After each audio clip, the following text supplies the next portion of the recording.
Halo teman-teman, apa kabar? Iwan Kendrianto di sini. Saat ini Anda kembali mempelajari DVD Isi Import from China bagian kedua. Di video kali ini kita akan membahas basic knowledge yang Anda harus ketahui dan perhatikan ketika melakukan import dari China. Pada bagian ini Anda akan mempelajari mengenai yang pertama, vendor list. Yang kedua, produk checklist. Yang ketiga, supplier checklist. Yang keempat, shipping list dan tax. Yang kelima, payment list. Mari kita mulai untuk bagian pertama, yaitu vendor list.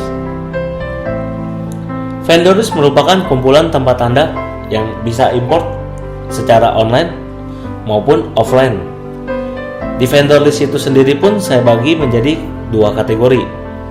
Yang pertama, marketplace grosiran atau wholesale yang terdiri dari 1688.com, yaitu merupakan pasar B2B untuk pasar domestik di Cina, di mana pada website ini kita menggunakan bahasa Mandarin sebagai bahasa utama untuk berkomunikasi dengan seller.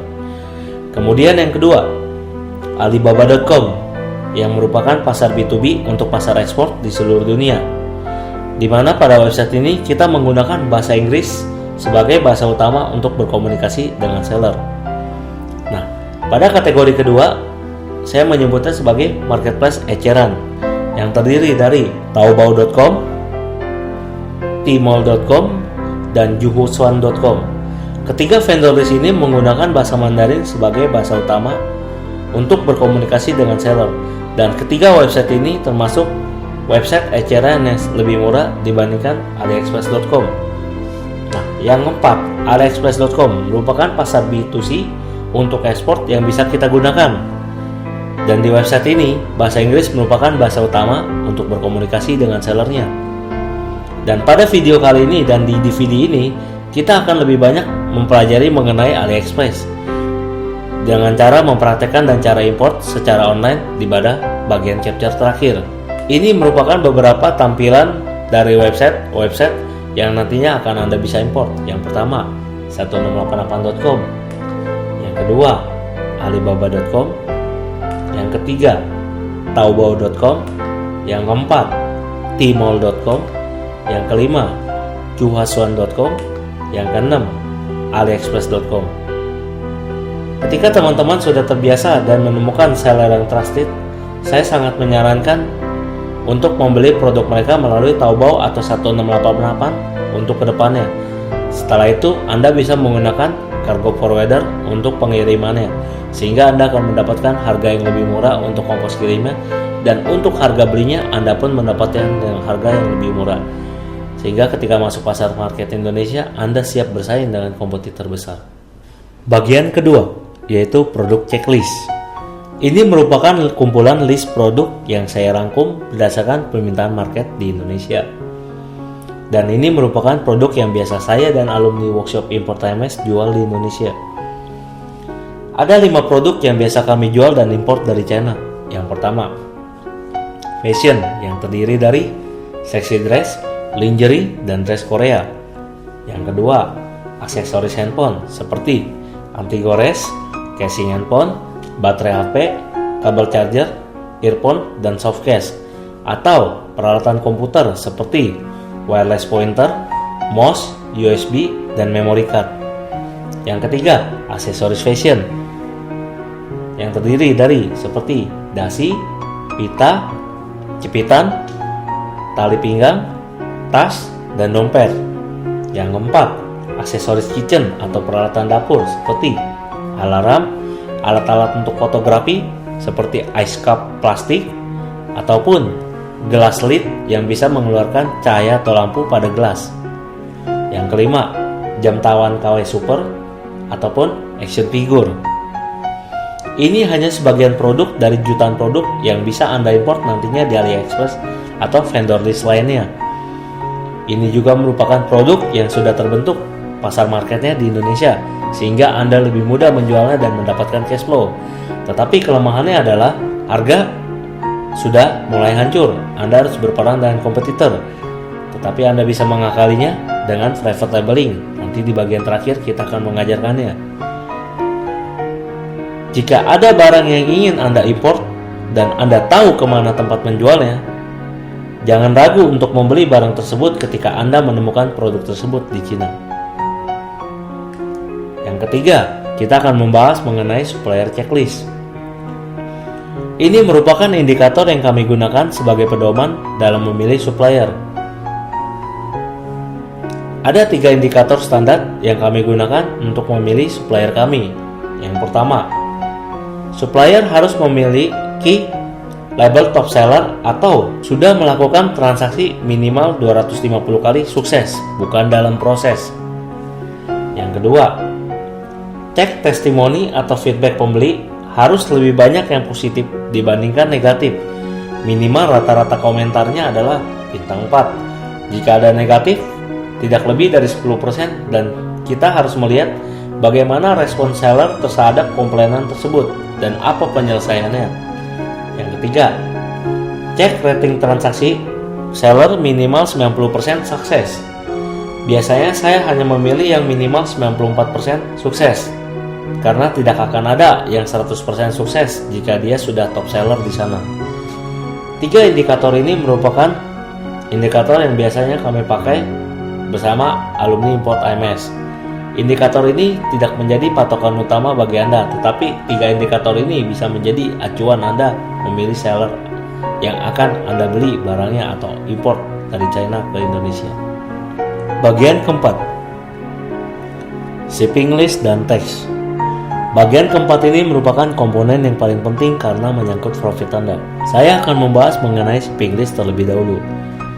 Shipping list merupakan kumpulan ekspedisi atau cara pengiriman yang bisa Anda gunakan untuk mengirim pesanan Anda ke Indonesia.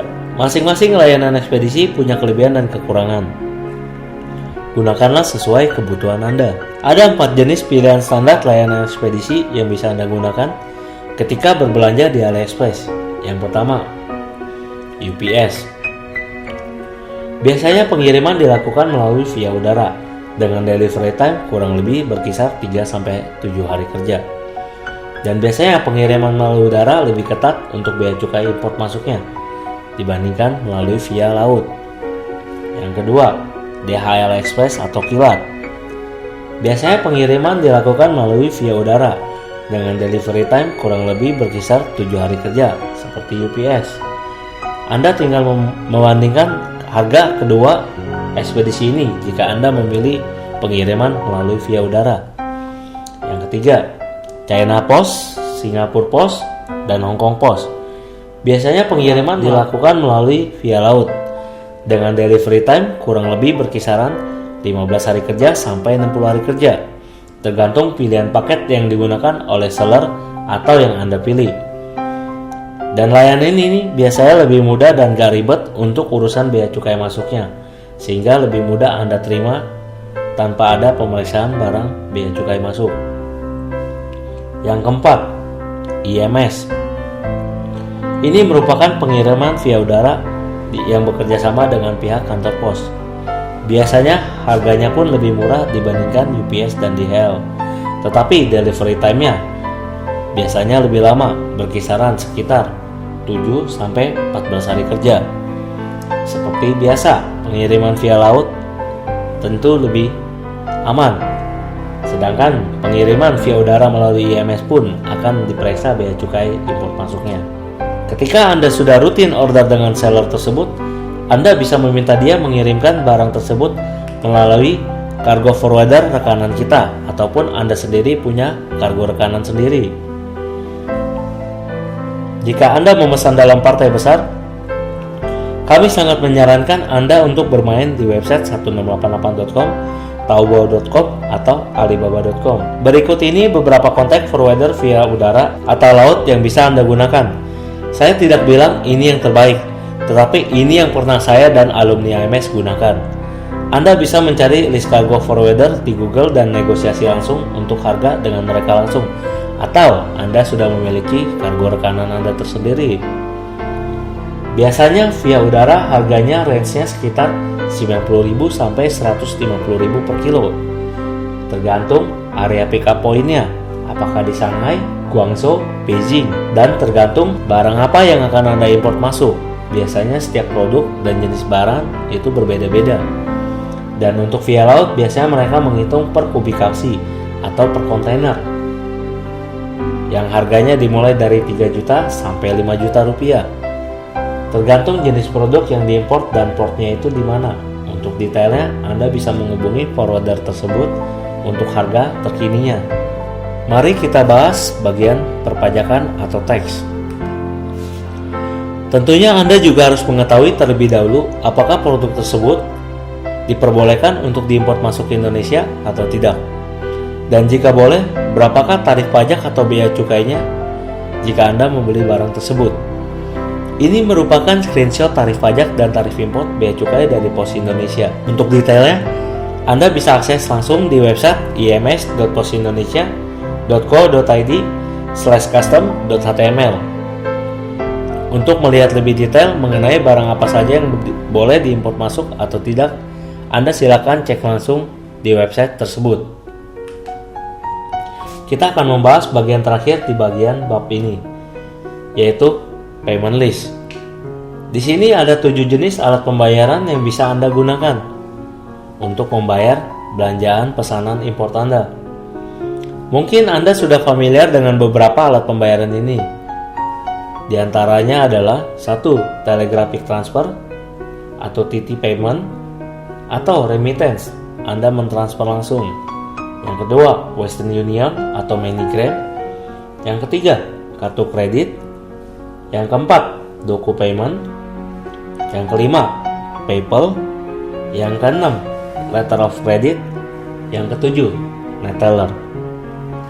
Karena kita pakai untuk web belanja saat ini adalah aliexpress.com, kita akan lebih banyak menggunakan TT, Doku Payment, dan kartu kredit sebagai alat pembayaran utamanya. Terkecuali Anda ingin langsung membayar atau transfer ke seller karena Anda sudah trust terhadap seller tersebut, sehingga Anda bisa mendapatkan harga lebih murah dibandingkan Anda belanja di AliExpress. Karena di AliExpress, seller dikenakan komisi 5%. Tetapi untuk awal-awal Anda belajar import dari China, saya menyarankan Anda belanja di AliExpress dan juga menggunakan pembayaran di AliExpress, sehingga Anda mempunyai proteksi buyer yang akan melindungi jika seller tersebut nakal atau tidak mengirimkan barang Anda. Dari 7 alat pembayaran di sini, mungkin 6 diantaranya Anda sudah familiar. Saya akan membahas salah satu pembayaran, yaitu Neteller. Neteller merupakan payment gateway seperti PayPal, tetapi harganya biasanya cenderung lebih murah dari PayPal untuk nilai tukar kurs jual belinya. Berikut ini adalah tampilan website Neteller, dan Anda bisa membeli saldo Neteller melalui kasus FJB ataupun bisa Anda search di Google dan langsung nego untuk kurs rate tukar jual belinya. Saldo Neteller atau PayPal biasanya kita gunakan untuk melock harga kurs, sehingga ketika kita belanja import, waktu inflasi, harga kurs yang melonjak tinggi tidak akan berdampak pada stok dolar kita ataupun status harga belanjaan kita yang kita belanja import dari China ke Indonesia. Oke, sampai jumpa di video berikutnya ya.